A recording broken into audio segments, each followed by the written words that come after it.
As principais conquistas do mercado de seguros na região Norte-Nordeste, elas têm início em algum momento da década de 70, no começo da década de 70, e evidentemente elas se fortalecem sobremaneira a partir de 1994, com o Plano Real e com a estabilização econômica do país.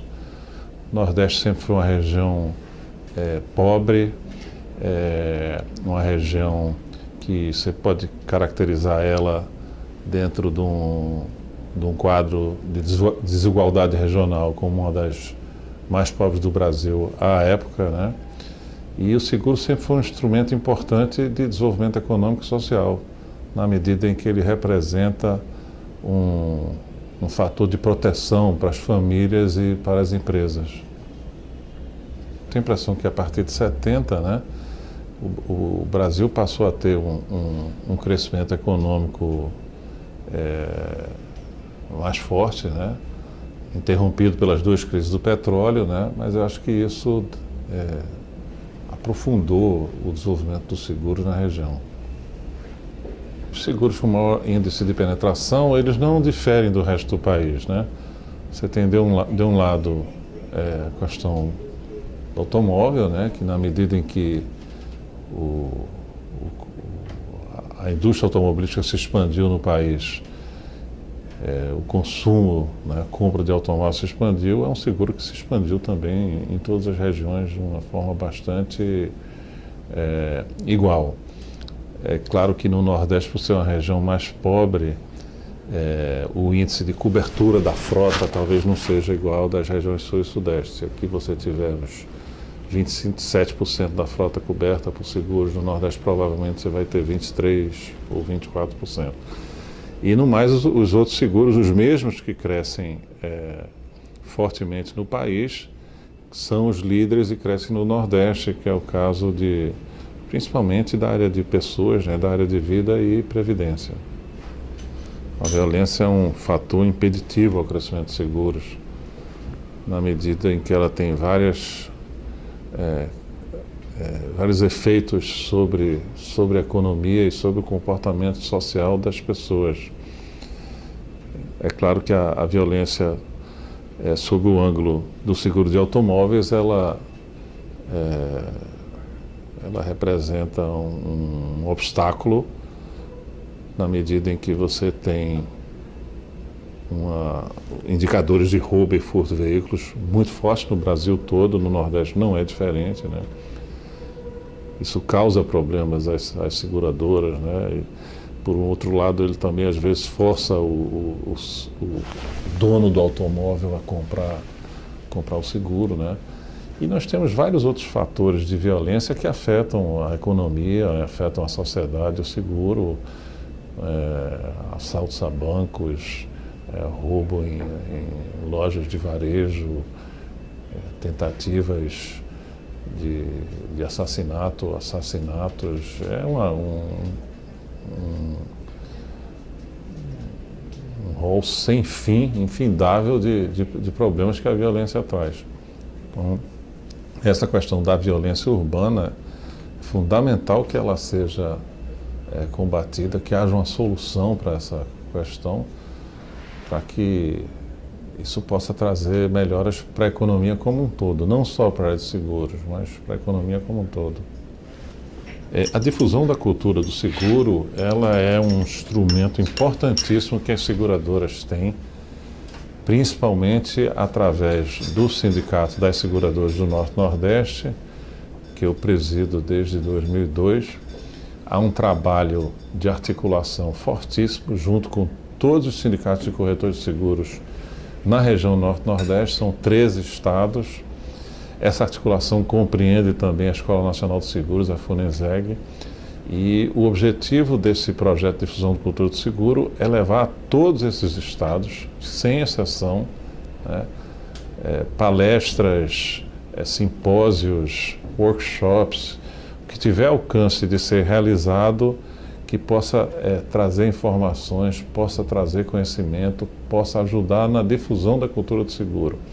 Nós, evidentemente, como temos uma cobertura territorial especial em 13 estados, é a maior do país, a gente tem dificuldades de atingir todos os estados ao mesmo tempo. Então, nós temos um planejamento, todo ano fazemos eventos e palestras em 6, 7, 8 estados da federação. Em cada um deles, por mais longínquos que sejam, como é o caso aí do Acre, Rondônia, Roraima, Amapá, nós temos delegados regionais que trabalham essa questão da difusão da cultura do seguro, fazem articulação nos estados em relação a problemas que as seguradoras possam atravessar. E é uma rede que nós temos hoje. A nossa sede está no Recife, mas em cada um desses 3 estados existem pessoas pensando no seguro e ajudando na difusão da cultura do seguro. Eu julgo que essa hoje é a mais importante missão do nosso sindicato. O desafio, na minha visão, continua sendo o mesmo. Ele vem sendo enfrentado e vem sendo solucionado. Eu vejo 2 vertentes dos grandes desafios que o mercado de seguros tem no Brasil, como teria em qualquer outro lugar do mundo, dependendo da situação específica, econômica e social de qualquer desses países. O primeiro é a questão da renda da população. Na medida em que você melhora a distribuição de renda, isso tem um efeito imediato sobre o consumo e o crescimento da economia. E eu tenho a impressão que o ato de incorporar novos produtos num domicílio, numa residência, como televisão, geladeira, forno de micro-ondas, o carro, isso começa a trazer uma necessidade de proteção, não é? Por outro lado, você tem outro aspecto que é fundamental no seguro, que é a questão cultural, a questão educacional. E na medida em que a população aumenta a sua percepção do risco que é viver, que é trabalhar, que é investir, né? Isso evidentemente faz com que o seguro seja mais demandado, né? Eu acho que o vencer esses 2 desafios é que tem levado o mercado de seguros, a indústria de seguros, a crescer como vem crescendo nos últimos 10 anos, pelo menos. Ela cresce 2 dígitos, entre 10% a 20% nos últimos 10 anos, cresce sempre acima da economia, né? E no caso do Nordeste, cresce acima da média de crescimento dos seguros no Brasil, porque é uma região que está em franco desenvolvimento, né? As oportunidades são enormes. Desse lado das oportunidades, eu acho que o Nordeste é um celeiro de oportunidades, na medida em que você tem muitos investimentos privados que ou estão em funcionamento ou estão em implantação, tanto na Bahia como Pernambuco, no Ceará, que são os estados, principais estados do Nordeste, no caso da região Norte, no Amazonas e no Pará. E em todos os outros estados existe um processo de crescimento econômico, ou na indústria, nos serviços e também no agronegócio. A gente tem que imaginar que a nova fronteira do agronegócio ela está no Norte-Nordeste na medida que ela corresponde a partes dos territórios da Bahia, no oeste da Bahia, sul do Piauí, sul do Maranhão, um pedaço do estado de Tocantins, né? E obras de infraestrutura, quer públicas, quer privadas, muito fortes, né? No caso específico de Pernambuco, você tem o Porto de Suape, que tem um aglomerado de indústrias de investimentos gigantesco. Acho que aquele seja um dos maiores territórios de concentração de investimentos no Brasil. Você tem os projetos que estão ao redor do Porto de Pecém, no Ceará. Você tem toda a região da Grande Salvador, com um volume muito grande de empreendimentos industriais, comerciais. E um exemplo de como essa matriz industrial ela se modifica, ela se moderniza, tá na Mata Norte de Pernambuco, onde tem uma fábrica da Fiat, que hoje fabrica Jeeps, né? Jeeps, e com um tamanho de 200 mil automóveis por ano, e já com um planejamento pré-estabelecido para chegar a 300 mil. Isso tem um impacto econômico que é inimaginável do ponto de vista da cadeia, né? Os fornecedores, de um lado, tem 43 fornecedores de peças, de autopeças, de serviços, e do outro lado você está perto do mercado consumidor, que tem aí 45 milhões de brasileiros. Então, do ponto de vista de oportunidade, eu diria que o Nordeste, dentro do Brasil hoje, ele é a região que oferece mais oportunidade. Por ser uma região que sempre foi mais atrasada, vamos dizer assim, mais pobre, ela sempre enfrentou um grau de desafios superior às outras regiões. Mas hoje a resposta está nas oportunidades que você tem de investimento e de crescimento. Eu acho que tem tipos específicos de seguros que têm uma tendência de entrar e de crescer fortemente. O seguro agrícola, o seguro rural, sem dúvida é um deles, né? Ele está fortemente concentrado hoje no Centro-Oeste, Paraná, São Paulo, Rio Grande do Sul, alguma coisa em Minas, mas evidentemente que na medida em que a fronteira agrícola se expande, né, pela Bahia, pelo Maranhão, Piauí, no norte de Tocantins, o seguro agrícola vai junto, ele vai ser um produto com a tendência de demanda muito forte. Por outro lado, nós temos um conjunto de produtos mais recentes, né?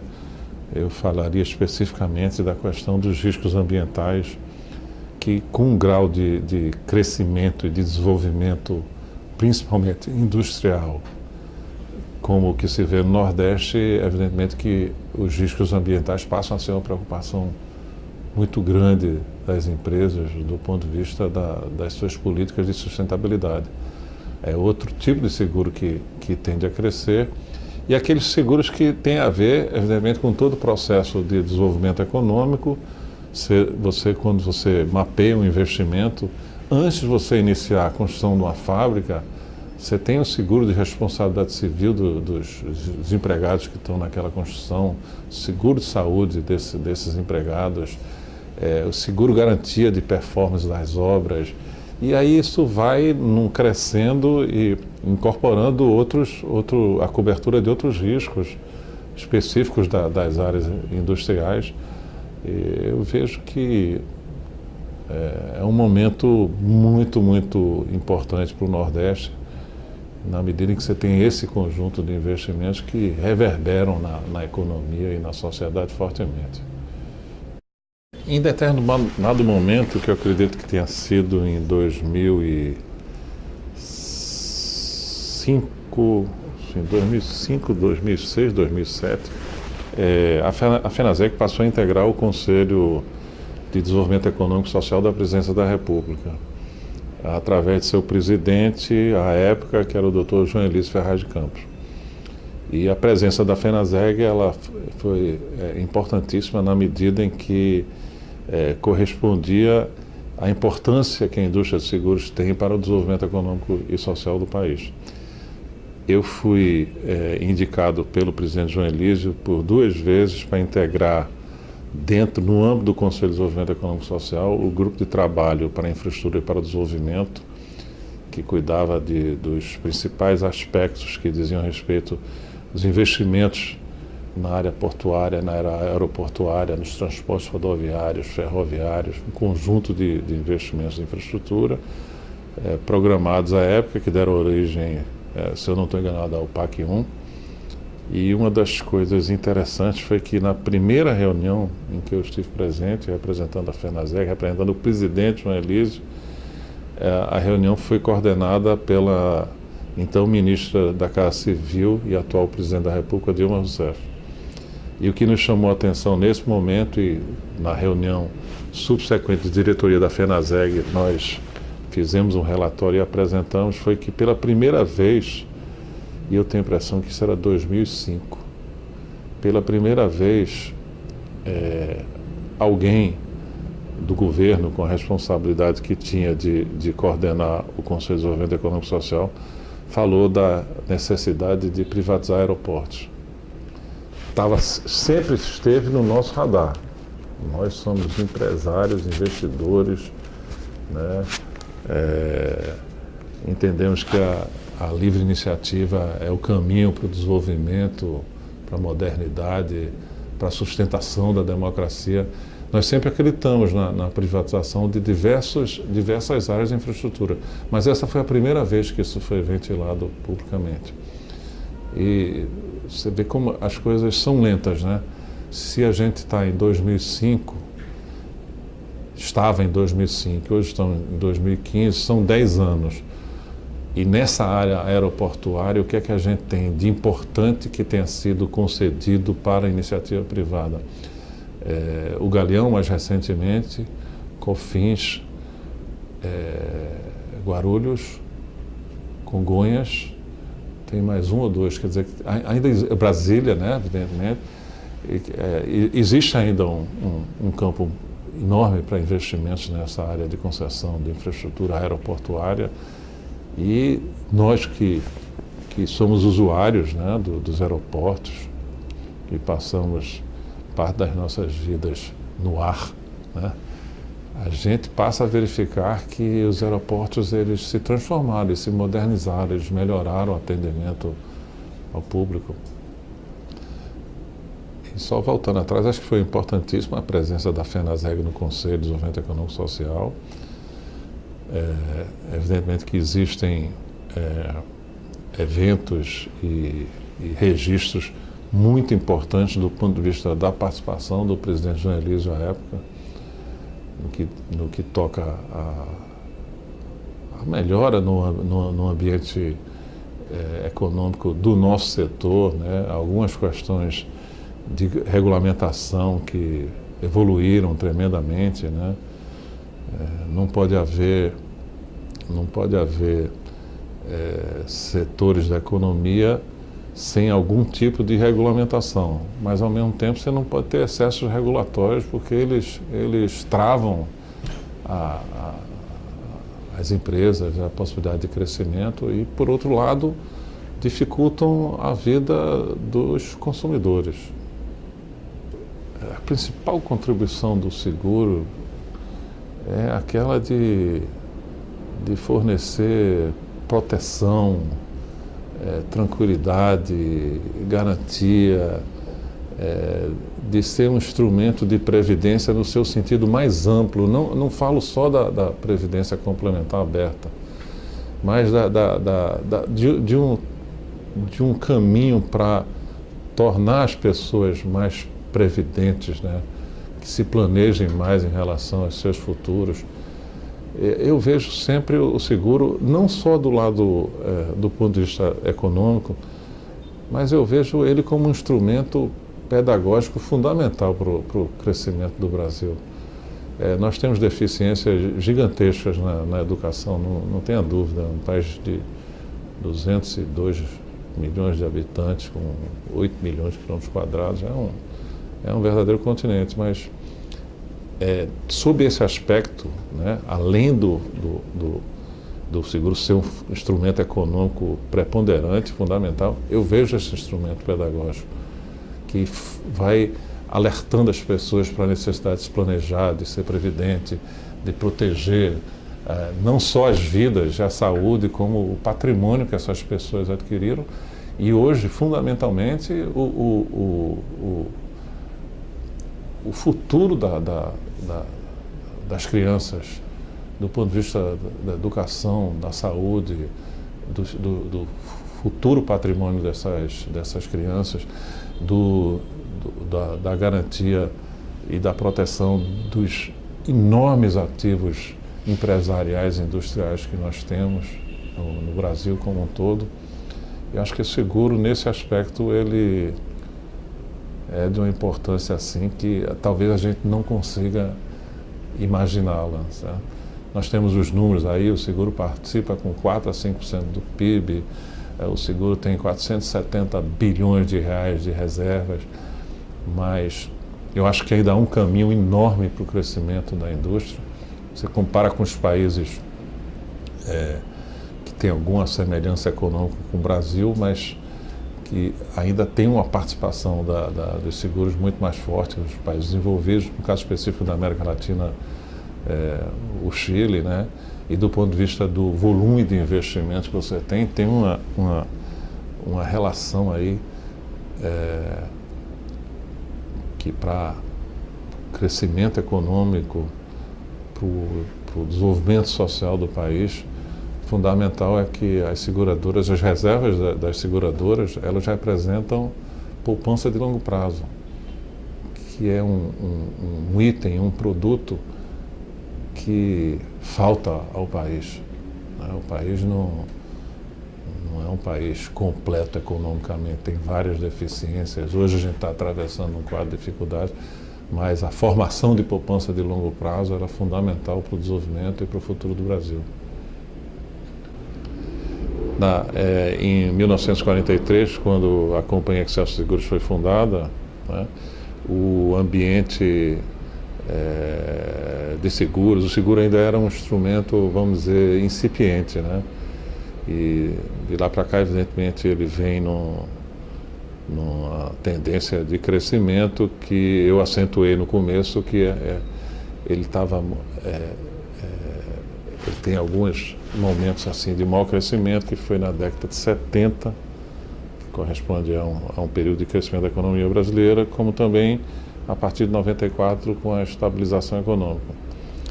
No Nordeste tem uma característica muito interessante, principalmente em Pernambuco e no Recife, que é o fato de que na década no começo do século XX, desculpe, no começo do século XX, a maior parte das concessões de serviços públicos no Recife, em Pernambuco, eram de capitais ingleses, na área de telegrafia, telefonia, transporte rodoviário público, fornecimento de água, energia. E os ingleses, evidentemente, eles têm toda uma cultura específica do seguro, né? Levaram isso para o Recife. Né? Então, talvez o Recife seja uma cidade que tenha uma percepção ainda mais avançada do seguro por conta dessa influência inglesa na economia naquela época, 1900, 1910, por aí. E de mais a mais, de 43 até hoje, são 72 anos, né? A indústria de seguros, ela se consolidou no Brasil, ela ainda tem muito a avançar, como eu já disse. A nossa companhia, a Companhia Excelsior Seguros, ela cresceu nesse período. Evidentemente que são períodos distintos do ponto de vista de controle do capital. O primeiro controle de capital da Excelsior em 43, a Excelsior foi uma seguradora fundada em São Paulo e com forte atuação nos portos de Paranaguá e Santos, o que mostra claramente que ela tinha ligação com a indústria cafeeira exportadora.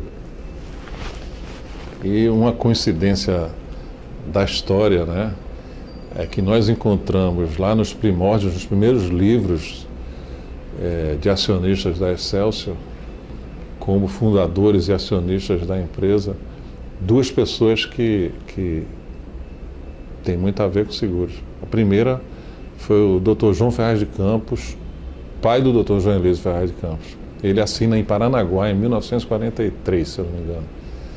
E o outro, o pai do governador do Paraná, Jaime Canet, que era, se eu não me engano, o nome dele era Jaime Canet Capdeville. Ele foi governador do Paraná, hoje o grupo dele tem um grupo de hotelaria chamado Deville. Então, foram coincidências assim que eu sempre entendi como benéficas para a empresa, né? Posteriormente, a empresa foi adquirida por um grupo São Paulo e, em 1996, por um grupo de capital nacional, um grupo nordestino, um grupo pernambucano.